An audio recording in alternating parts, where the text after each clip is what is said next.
Bine v-am găsit! Vom face o salată de crudități cu țărină, morcov și măr. Pentru început vom spăla foarte bine legumele și vom curăța morcovul, țărina. Țărina o tăiem în patru ca să putem curăța mai ușor.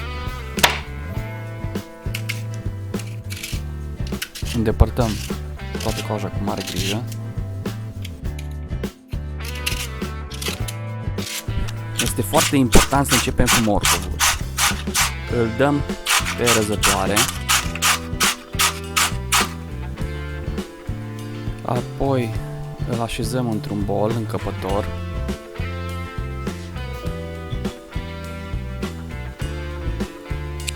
Și continuăm cu țelina.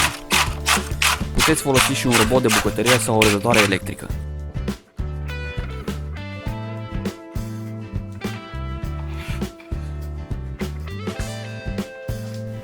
În acest moment stoarcem zeama de la jumătate de lămâie peste țelină pentru a nu se oxida.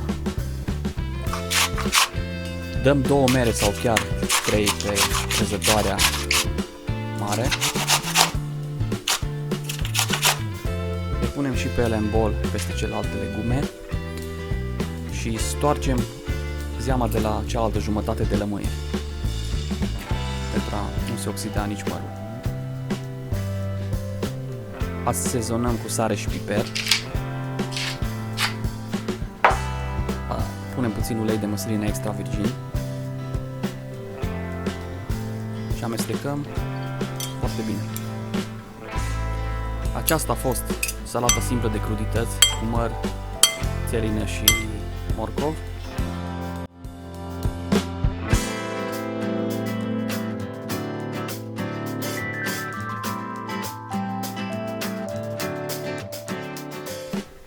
Nu uitați să vă abonați la canalul nostru.